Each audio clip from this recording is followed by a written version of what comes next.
Hello friends, இன்னைக்கு நம்ம பார்க்க போகிறது ரெயின்போ கப் கேக் எப்படி பண்ணுறது அப்படின்னு தான் பார்க்க போகிறோம். ஸோ வாங்க எப்படி பண்ணுறதுன்னு பார்க்கலாம். ஸோ இந்த ரெயின்போ கப் கேக் வந்து நார்மலாக நம்ம வந்து ஒரு ட்ரை கலர்ஸ் 3 கலர் வச்சு பண்ணலாம். ஓகேங்களா? ஸோ அதுக்கு முன்னாடி உங்களுடைய cupcake tin with cupcake liner ready பண்ணி வச்சுக்கோங்க. ஸோ இதில் வந்து ரொம்ப இது சீக்கிரமாக ஈஸியாக பண்ணுற ஒரு கப் கேக் ரெசிபி தான்.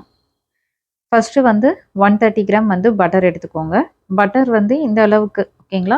இதை விட இன்னும் கொஞ்சம் சாஃப்டாக இருந்தால் கூட ஓகே தான். ஓகேவா? ரொம்ப கோல்டு பட்டரும் வேண்டாம், ஓவராக ஸ்குவீஸியாகவும் எடுத்துக்காதீங்க. ஓகே, இப்போ இது வந்து ஒரு ஜஸ்ட் ஒரு 10 செகண்ட்ஸ் மட்டும் நான் எலக்ட்ரிக் பீட்டர் வச்சு பீட் பண்ணிக்கிறேன். இது ஜஸ்ட் அந்த கொஞ்சம் திக்காக இருக்கு இல்லையா, கெட்டியாக இருக்குல்ல, அதை வந்து சாஃப்டன் பண்ணுறதுக்காக ஒரு 5 to 10 செகண்ட்ஸ் போதும், அவ்வளவுதான். ஓகேங்களா? மற்றபடி ஃபுல்லாக கலர் சேஞ்ச் ஆகிற வரைக்கும் பீட் பண்ணணும்னு அவசியம் கிடையாது. இல்லை உங்களோட பட்டர் வந்து ஸ்குவீஸியாக இருந்ததுன்னா அப்படியே விட்டுடுங்க. நம்ம ஃபைனலாக எல்லா இன்க்ரீடியண்ட்டும் போட்டு அடிச்சுக்கலாம். இப்போ 1/2 கப் வந்து கேஸ்டர் சுகர் எடுத்திருக்கேன். நெக்ஸ்ட்டு வந்து மைதா 1 கப், பேக்கிங் சோடா 1/4 டீஸ்பூன். எப்போவுமே கை லெவல் பண்ணி போடுங்க. ஓகேங்களா? இது கூட 1 டீஸ்பூன் வெனிலா எசன்ஸ். ஸோ இப்போ நம்மளுடைய ட்ரை இன்க்ரீடியண்ட்டை நல்லா ஜலிச்சுக்கலாம். இது கூட 2 சின்ன எக்கு. ஓகேங்களா? லார்ஜ் எக் எடுத்திங்கன்னா 1 போதும். இந்த ரொம்ப ஸ்மாலாக இருக்கிறதுனால நான் 2 எடுத்துக்கிறேன். ஓகேவா? இப்போ நம்ம இந்த எலக்ட்ரிக் பீட்டரில் பீட் பண்ணி எடுத்துக்கலாம். ஜஸ்ட் ஒரு 30 செகண்ட்ஸ் to 1 minute. ஸோ இப்போ நம்மளுடைய கப் கேக் பேட்டர் ரெடி ஆயிடுச்சு. இதை வந்து நான் 3ஆக பிரிச்சுக்கிறேன். ஏன்னா நான் 3 கலர் ஆட் பண்ண போகிறேன்னு சொல்லியிருந்தேன் இல்லையா? ஸோ இப்போ 3ஆக பிரிச்சாச்சு.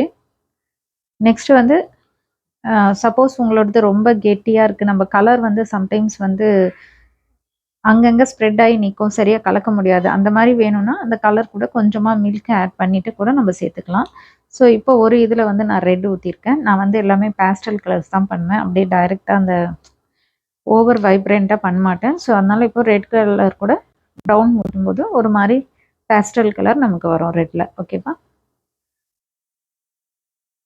ஸோ இப்போ இது ரெட் கலர் ரெடி ஆகிடுச்சு. நெக்ஸ்ட்டு எல்லோவும் வந்து அதே மாதிரி 4-5 ட்ராப்ஸ் எல்லோ, ஒரு ட்ராப் வந்து நம்ம ப்ரௌன் ஆட் பண்ணிக்கலாம், 1 or 2 ட்ராப்ஸ்.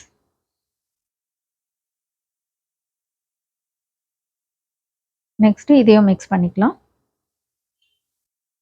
ப்ரௌன் வந்து இந்த கொஞ்சம் திக்காக இருக்கிறதுனால நான் அந்த இடத்துல கொஞ்சம் மில்க் மட்டும் போட்டுக்கிறேன், அவ்வளோதான். ஓகேவா? இந்த மாதிரி ஒரு மாதிரி லைட் கலர் வரா மாதிரி பண்ணியிருக்கேன். நீங்கள் வேணும்னா டேரெக்டாக வெறும் எல்லோ, வெறும் ரெட் அந்த மாதிரி போட்டுக்கலாம். நெக்ஸ்ட் இதில் வந்து ப்ளூ வித் ப்ரௌன். ஸோ இப்போ 3 கலர் ரெடி ஆகிடுச்சு. இது 3த்தையும் நான் பைப்பிங் பேக்கில் போட்டுக்கிறேன். ஸோ இப்போ 3த்தையும் நம்ம தனித்தனி பைப்பிங் பேக்கில் போட்டாச்சு. இப்போ நம்ம கப் கேக் லைனர்லாம் ரெடி பண்ணி வச்சுட்டு அதில் வந்து நம்ம பேட்டரை கொஞ்சம் கொஞ்சமாக ஃபஸ்ட்டு ஒரு கலர் எடுத்து ஒரு பக்கமாக போடுங்க. அதுக்கப்புறம் இன்னொரு கலர் எடுத்து இன்னொரு பக்கம் போட்டுக்கலாம். ஓகேவா? உங்களுக்கு வந்து உங்களோட ஃப்ளாட் பாட்டம் வேணும், கப் கேக் வந்து ஃப்ளாட் பாட்டம் வேணும் அப்படின்னு நினச்சிங்கன்னா ஹாஃப் ஃபில் பண்ணுங்கள். ஸோ நான் வந்து ஒரு ஃப்ளாட் பாட்டம் வேணும், அதாவது நம்மளோட டாப் வந்து ஃப்ளாட்டாக இருக்கணும் நம்மளோட அந்த இது கப் கேக்கோட இதுன்னா ஹாஃப் ஃபில் பண்ணால் போதும். ஹாஃப்னா அந்த கப்பில் வந்து நம்மளுடைய கப் கேக் லைனரில் ஆஃப் ஃபில் பண்ணால் போதும். ஓகேங்களா? ஸோ இப்போ இது பண்ணியிருக்கேன். இன்னொரு பக்கம் வந்து ரெட்டு. ஸோ ஹாஃப் ஃபில் பண்ணுறதுனால 10 கப் கேக்ஸ் கிட்ட வந்திருக்கு. இதே 3/4 பண்ணோன்னா நமக்கு 6 to 7 கப் கேக்ஸ் தான் வரும். Next blue.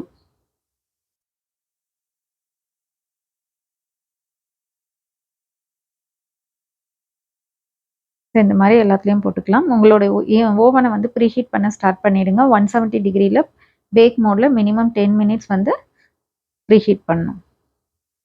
ஸோ இப்போ நம்மளுடைய கேக் வந்து பேக் ஆகிடுச்சு. நான் இதை வந்து டோட்டலாக 22 மினிட்ஸ் பேக் பண்ணி எடுத்திருக்கேன். இப்போ இதை வந்து நம்ம ஒயரிங் ரேக்கில் வச்சு நல்லா ரூம் டெம்பரேச்சர் வந்த உடனே நம்ம ஐசிங் பண்ணலாம். ஓகேங்களா? ஸோ அது வரைக்கும் இது நல்லா ரெஸ்ட்டில் இருக்கட்டும். இப்போ நம்ம வந்து விப்பிங் க்ரீம் அடிச்சுக்கலாம். ஸோ பட்டர் க்ரீம் வேணுன்றவங்க பட்டர் க்ரீம் யூஸ் பண்ணலாம். நார்மல் விப்பிங் க்ரீம் வேணுன்றவங்க விப்பிங் க்ரீம் யூஸ் பண்ணிக்கலாம். நான் விப்பிங் க்ரீம் வந்து 1 கப் எடுத்திருக்கேன். நார்மலா இதுக்கு 200 to 250 ml தேவைப்படும். ஓகேங்களா? நம்ம கேக்குக்கு எப்படி பீட் பண்ணுவோமோ அதே மாரி பீட் பண்ணிக்கோங்க. இதையும் வந்து இத நான் 2ஆ பிரிச்சுக்கிறேன். ஒண்ணுத்துல ஒயிட்டு, ஒண்ணுத்துல ப்ளூ கலர். ஓகே. நீங்க வேணும்னா ப்ளூ அண்ட் பிங்க் மேட்ச் பண்ணிக்கலாம். இல்ல blue and orange, violet and orange அந்த மாதிரி எது வேணாலும் காம்பினேஷன் நீங்க கொடுத்துக்கலாம். ஸோ இதுல நான் ப்ளூ வித் ப்ரௌனு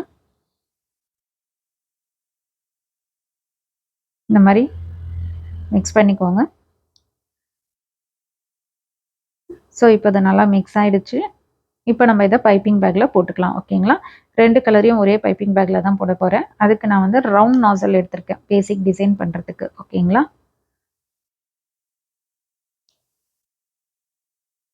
இப்போ இதை கட் பண்ணியாச்சு. ஒரு சைடு வந்து ப்ளூ போடுங்க, ஒரு சைடு வந்து ஒயிட் வந்து போட்டுக்கலாம். ஓகேவா? இந்த மாதிரி ஒரு பக்கமா ப்ளூ, ஒரு பக்கமா ஒயிட்.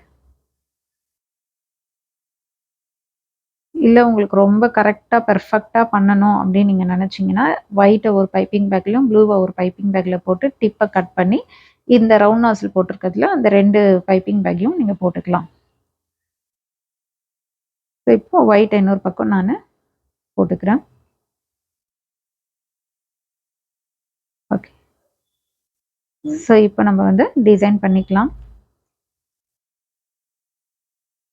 ஜஸ்ட்டு இது மாதிரி இந்த மாதிரி டபுள் கலரு நிறைய கலர்ஸ் வச்சு பண்ணும்போது ஒரு தடவை ஸ்பீஸ் அவுட் பண்ணுங்கள். டில் நீங்கள் எதிர்பார்க்குற அந்த கலர் காம்பினேஷன் வர வரைக்கும். ஓகேவா? இல்லைனா சம்டைம்ஸ் ஸ்ட்ரெயிட்டாக பண்ணும்போது ஒரு கலர் மட்டும் வரும். இந்த மாதிரி 2 கலரும் வெளியில் வருதான்னு பார்த்துக்கோங்க. இப்போது ஸ்டார்ட் பண்ணிடலாம். ஸோ இந்த டிசைன் நான் ஏற்கனவே என்னோடய ப்ரீவியஸ் கிளாஸஸ்லாம் உங்களுக்கு சொல்லியிருக்கிறது தான். ஜஸ்ட்டு ஒரு ரவுண்ட் மாதிரி போட்டுக்க வேண்டியது தான். ஓகேவா? இப்படி புஷ் பண்ணிவிட்டு ஜஸ்ட் இப்படி ரவுண்ட் மாதிரி போட்டு ஒரு இவ்வளோதான். ஓகேங்களா? ஸோ இது மாதிரி எல்லாமே பண்ணிவிட்டு காட்டுறேன். இப்போது எல்லா கப் கேக்கும் டெக்கரேட் பண்ணியாச்சு. ஸோ இதில் வந்து நம்ம மேலே மார்ஷ்மெல்லோ நான் டாப்பிங் வைக்கிறேன். ஓகேவா? இந்த ரெயின்போ கலர்ஸில் வருதில்ல அந்த மார்ஷ்மெல்லோ. இது வந்து ரெடிமேடாக வாங்கினது தான். ஸோ இப்போ இது எல்லாமே டாப்பிங் வச்சாச்சு. இப்போ நம்ம இந்த மாதிரி ஒரு லைட்டர் வச்சு மேலே இது பண்ணோன்னா அந்த இடம் வந்து நமக்கு பேர்ன் ஆகிட்டு அது ஒரு அழகாக ஒரு கலர் கொடுக்கும். நல்லா பேர்ன் பண்ணி பண்ணுறது. ஓகேங்களா? இந்த மாதிரி லைட்டாக. ஆக்சுவலாக ப்ளோ டார்ச்சுன்னு வாங்க, குக்கிங் டார்ச் அதில் கூட பண்ணுவாங்க. ஓகேங்களா? ஸோ இப்போ நம்மளுடைய ரெயின்போ கப் கேக் ரெடி ஆயிடுச்சு. நீங்களும் வீட்டில் ட்ரை பண்ணி பார்த்துட்டு எப்படி வந்திருக்குன்னு கமெண்ட் செக்ஷனில் கமெண்ட் பண்ணுங்கள். Thank you friends.